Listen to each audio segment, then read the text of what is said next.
I am delighted to invite my good friend Elvire Regnier to the stage to really focus in on ESG, because we've heard it matters, we've heard its value, but actually what does it really mean for us and category strategies? Elvire, the floor is yours. Thank Bravo. you. Thank you so much. Hello, everybody. So my name is Elvire Regnier, and I'm going to try to talk to you about emotional intelligence. We have talked a lot about artificial intelligence, so my purpose is more about emotional intelligence. And I'm sure one day it's going to be supported by artificial intelligence. About ESG, myth and reality. I've heard so many times business responsibility. So by the way, this is a new name of ESG. This is the way now companies are calling ESG, inflates costs. It's wrong. And I'm going to try to prove you. Business responsibility inflates complexity. And also, this is wrong. So let me start first about my career and my learnings. So I've spent 30 years in procurement in France, I'm French, in the US and in Switzerland. I started in France with Yoplait, and I spent 8 fantastic years with Colgate-Palmolive, sitting in Geneva, setting up the European Indirect Procurement Organization, and then in New York, working on leading the personal care category procurement. At that time, that was in the year 2000, 2010, we started to use Ariba using the e-auction tool. We made millions of dollars of savings. I was very proud of my results. I got nice bonuses. But I started to think about, what about me? What about I was thinking my last day in the business, I would have my, farewell cocktail, and what I would remember about my career, about saving, so many million I saved here, or many million I saved there. So I started to have some doubts. But I was in my middle 30s, and I had to, to build my career. I was a very ambitious woman. So 2 daughters, trying to show the example to my daughters. So, and then I started to see some issues. That was I was there in New York during the 2007-2008 crisis. And after a while, my European, American suppliers disappeared. Some of them just disappeared. They went bankrupt. And some of them also went to China, to Southeast Asia, and so we started to lose control of what these guys were doing in terms of ESG. And Colgate-Palmolive, we are buying palm oil, and I was in charge of buying the palm oil.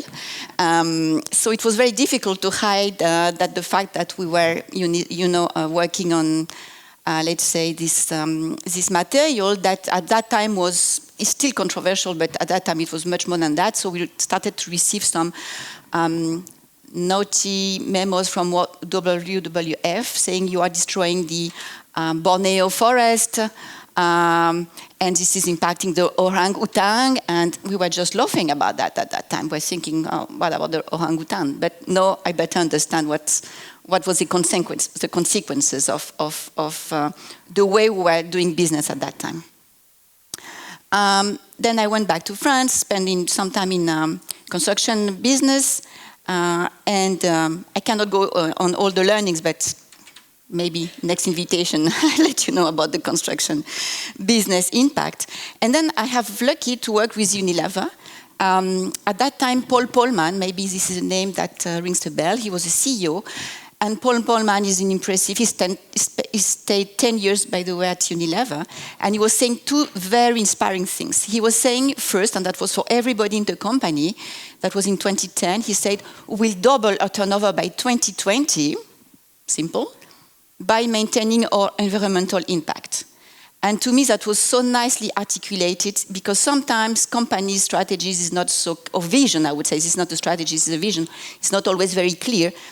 This, to me, was nicely articulated, so that was for everybody in the company. You are in HR, you are in procurement, you are in R&D, you are in whatever, work on projects that impact the revenue and also take care of the planet. in procurement, because he's a CEO who was interested in procurement, he put in place a program called Partner to Win that I had the honor to lead for Colgate around the world. And he was saying 70% of the innovation should come from the suppliers. Imagine if you are able to capture, maybe this is not the right word, but because it's about collaboration, but to take advantage of 70% of suppliers' innovation, how strong we can become in terms of innovation. Unilever is fast-moving goods, FMCG, so it's better you innovate. So, and because Unilever, it's a Dutch-British company, it's very pragmatic, and how to turn this Partner to Win program becoming the customer of choice of your supplier in some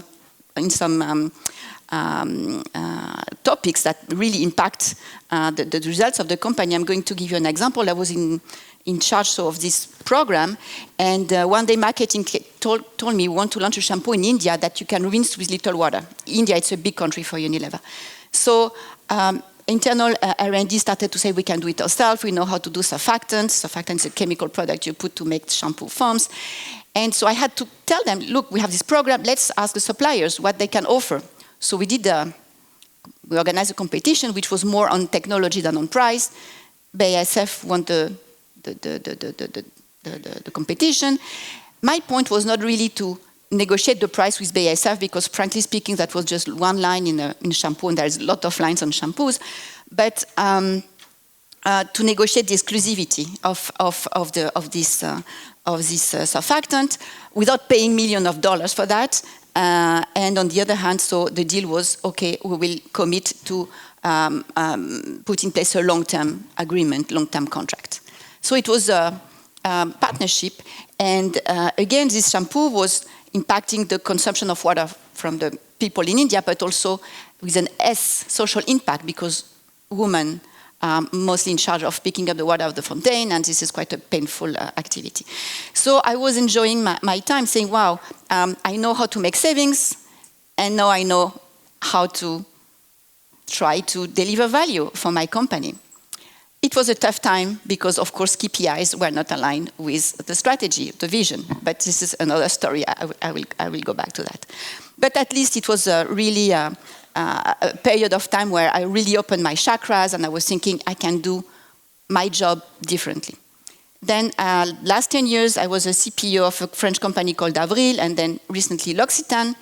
I spent some time with Kearney as a senior advisor, and now I am on my own. So I founded my own company working on regenerative procurement and sales, because it's the same thing at the end. So what I'm doing, I'm a board advisor at Kraft. So Kraft was one of the startups, American startup that was mentioned in the Lens slide this morning. I'm a lecturer at ESSEC Business School in France, so teaching people who want to become supply chain or procurement leaders. I'm a senior advisor at Alix Partners. I'm a keynote speaker. I am an ambassador of the UNESCO Chair for Economic Peace, which is a terrific honor and opportunity to promote business on a peaceful way of doing business. So this is another story. I can again develop that and another opportunity. So I'm going to talk to you about the regenerative methodology. So there is no artificial intelligence behind that for the time being, maybe one day. So the first thing to me, based on these 30 years of experience, is you need to first to build a burning platform, because why would people change? Why would they change something? You need to make them realize something needs to change. So for instance, in one of my CPO's role, I sent a questionnaire to the suppliers. Are we good in attracting innovation? And the answer was absolutely a disaster. So this is why I launched this partnership program in this company. Then, and this is about mankind, people. You need to choose your suppliers. You need to choose your partners. I've heard so many times people saying, oh, we have launched this partnership program. It doesn't work. After 3 years, nothing happened. You know why? If you are a procurement person, you go to a supplier and tell him, would you like to be my partner? He will always say yes. always, because he wants to be polite, but without not even knowing what you are looking for, or even knowing which kind of support and resources he can bring to the table. So do your homework. It's like in love or in friendship. You're not going to marry with whomever you meet. You need to date, to understand what the values of this person. With procurement, with supplies, it's exactly the same thing. And I'm talking here about people, emotional intelligence. Even if there is, of course, some work to do to compare values and vision of the companies. Then you need to work on your cross-functional team. And I represent that as a trio. If one leg is missing, it's not stable. So the trio is the stakeholder, the supplier, or customer, and the procurement team. So imagine a program, I'm sure you have seen that. Some stakeholders working directly with a supplier without procurement. It fails, because at one stage procurement come back to the table and say, now we're going to negotiate, and things not happen well. Imagine a buyer working with a supplier without a stakeholder. You know what's happening then, so it's not stable. So it's really important to have the three people involved, and this requires, again, a lot of energy and I would say emotional intelligence. Then you need to define the strategy and action plan, which is quite obvious, manage the execution, and measure the results. So I'm going to focus on this approach that applies to procurement and sales, because of course, if a procurement team wants to develop some partnership with some suppliers, they need also some suppliers to be okay to work that way. And I would recommend some sales department to consider meeting with their customers, proposing a collaborative approach, which I have never seen until now. It needs to be deployed at category level. It's not like it's not a mantra, you know. It's something that needs to be segmented and deployed at category level. And it delivers value creation through business responsibility. So I think I have an issue with this anyway. So the granularity of application is really category level. You need to do it step by step. So I'm going to focus now on the step 3, which is about the importance of knowing your partners. So I built this very simple 9-box, and I put some grades from 0 to 2 on both axes. So the first one is, how much do you know about your customer?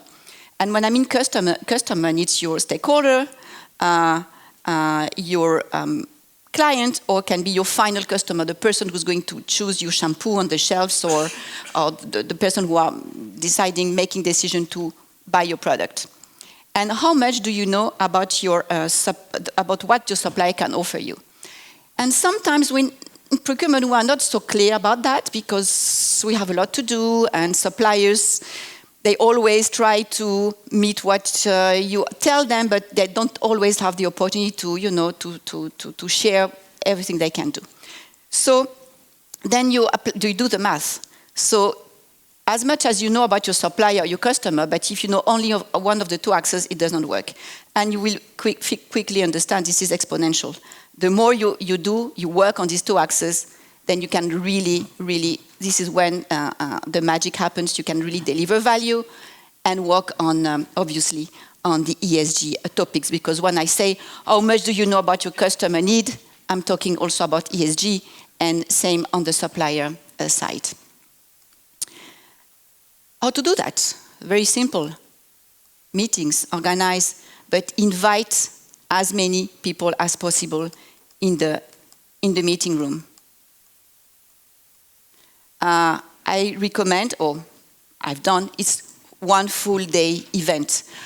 My teams used to tell me 2 hours of workshop is going to be enough. No, it's a full day, and I can tell you fantastic stories with some suppliers, off-site, talking on the morning about business, on the afternoon about the stakeholders' needs, but spending time at lunch talking about the vacation, the kids, the issues, being human, sharing. We are human at the end of the day, and we are sharing much more than what we think, especially when we are in a business relationship. So create the connection, and it lasts forever. My strategic suppliers, my partners, I'm working with people like BASF, Firmenich, and these kind of people. They've been my partners all my career long. The famous total cost of ownership, and really enjoyed the Beret talk. Price reduction, studies say that it's only 30% of what you can get from a relationship with a supplier. Work with your supplier on internal cost reduction, shared cost reduction, and at the end of the bottom, of course, the value creation and the ESG impact. And then you can really deliver 100% of the value. The problem on this one is that we are using the wrong KPIs. And this is inspired from Peter Senge, which is a professor in US Californian University. I think we have worked on KPIs that was driving our activity during years, and frankly speaking, that was quite easy to calculate. Finance was very good at that. You used to pay that 10 euros, now it costs 8 euros, you save 2 euros, multiply the quantity, well done. That's easy. That's a bit lazy, I would say. I hope there is no financial people here. But it's much more complicated than that, because if you only focus on savings, then we will have issues, because people, we don't do what people expect. We do what people inspect. And what do they inspect? Our savings, and they give us our bonuses based on the savings. So you know what, don't expect your team to work on ESG, to work on risk management, to work on supplier, collaboration, blah, blah, blah, if this is not part of their bonuses calculation. Of course, it's difficult to do that. It's difficult to assess, but I think it's worth the effort. And the last one is a French poet. You know, French people who are we love the poesy. And this is Pierre Reverdy, who says, there is no love, there are only proofs of love. This is what I tell my husband every day. And I think with the suppliers, it's the same. There is no collaboration. There are only proofs of collaboration. So we need to do it. That's it.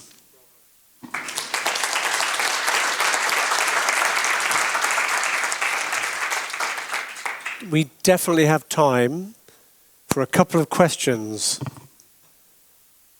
Rachel.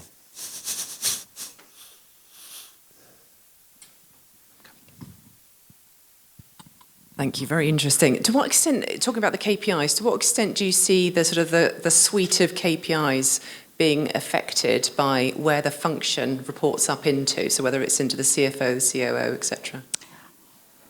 Frankly speaking, to me there is no change. It's very, very difficult. When I'm in Paris, being the CPO of Avril, I was reporting to the CEO, and the guy was telling me, I don't want you to spend your life trying to reconcile savings with P&L, because this is losing your time, losing the effort. You do savings, you do your job. He was very supportive, by the way. And at the end, I'm sure it was a very fan of procurement, and he was saying something is going to deliver for sure, but I don't want you to hire millions of controllers to check your savings. That was fantastic, but there was a CFO. And the CFO was not, even if the CFO was also reporting to the CEO, he was not as open-minded. So at the end of the day, it ends with finance. And I think finance people, today, they need really to reinvent the way they manage the assessment of the company performance, because look at HR, they're also facing a lot of issues these days, right, with the issues on recruiting people and keeping people. So I think procurement needs to reinvent itself, finance, HR, by the way, every function in the company. And just trying to do it with simple KPIs, when you use simple let's say solutions, you will get simple results. Simple in the way, not very sophisticated and very basic, with the results we all face today, with the issues with the climate transformation, and even worse, with the social impact on people. I'm going to sneak in a follow-up question. And it's about this point about a CFO not necessarily being aligned. Do you think that with the introduction of ISSB, so the obligation of companies now to formally report... CSRD.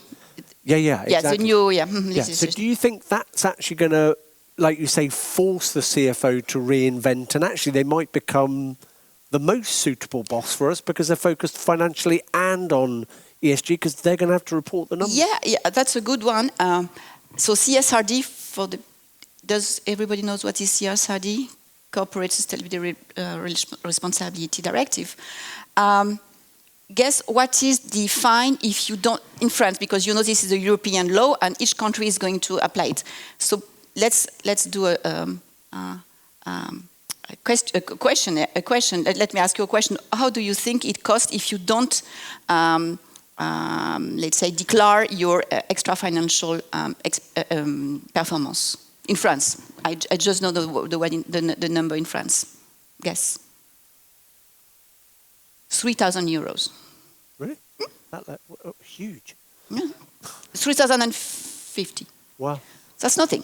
No. So this is not going to push people to do it. What is going to push people to do it is reputation. Right. And I don't know if you have seen, I was reading the news, Nestle is a big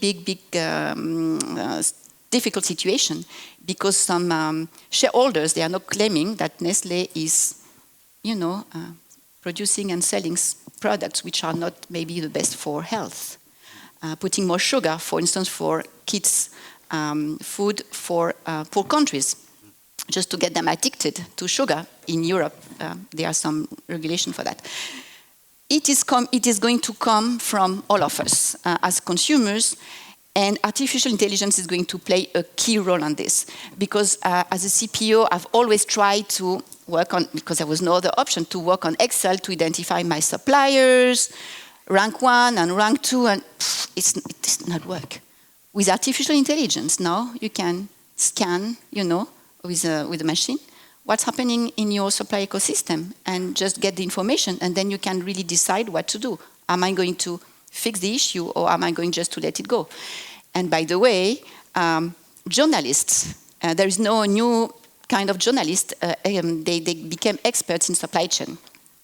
There's a lady in the US, her name is Marta Mendoza, you might want to Google her. She's really good at that. And she doesn't have to travel all around the world to see what's happening in this country and this company. She just push a button. Because of course, the journalists are going to be equipped with the same tools that we procurement companies are going to be equipped with. So now it's who's going to be equipped first, journalists or CPOs. Cool. So I think situation is changing, our world is changing, and I think it's good. Definitely it cannot work without the technology. So I think artificial intelligence is really to make, of course, a difference. But let's not forget the emotional intelligence in this journey. Wonderful. Any other questions? Please, at the back. I would like to raise one question because we talk about KPIs and measures and data. And I saw that you're also working with universities. Yes. And I'm also working with in Zurich with a university, and they always tell me, be careful with and I hope that nobody's now offended with the EcoVadis and the companies of this world, because the data might not be accurate, and we need more scientific KPIs. So how do you see, we talked about data, and data is a gold, Okay. but also the accuracy of data that is provided and the risk with that? So I'm not going to comment on EcoVadis because this is a French company. I'm very proud of it because they are leaders in the market. But they are doing the job with people, until now at least. I don't know now, but... So I joined Kraft in the advisory board of Kraft. So this is a Californian startup. They work for the US Army. They work for the New Zealand Army, so they are quite serious people. And also with Hapag-Lloyd and other companies, recently Amazon. It's technology, so technology data doesn't lie, right? Data doesn't lie. So the way it works, they identify the rank 1 suppliers, and they work on the a custom declaration, so they can they can identify what is your ecosystem, supply ecosystem, which is of course huge at the end, and then you choose as a CPO what is making me nervous. Child labor, for instance. I don't know, CO2 and something else. And so they program the machine, so artificial intelligence is going to screen, on the web what's going on, and then you may decide if you are going to fix this issue. So this is data, but data used to fix the issues, not data to say, look, how nice I am, how good I am in managing my ESG. Because frankly speaking, who can say that? I don't know, because for sure, what I'm wearing here, for sure there is at one stage a kid or a poor woman who work on it. Even if I'm trying to do my best, I mean, we don't know. We don't know what we don't know. So artificial intelligence is going then to be really, really helpful to make sure at least we're aware. And then, again, to me it's like a pair of glasses. You can buy it and you can decide to put it on or to put it on your desk and to put your head on the sand. But some people will not put their head on the sand and they will tell you as a company that maybe you should do better here and there and there and there. Wonderful. Elvire, thank you very much indeed.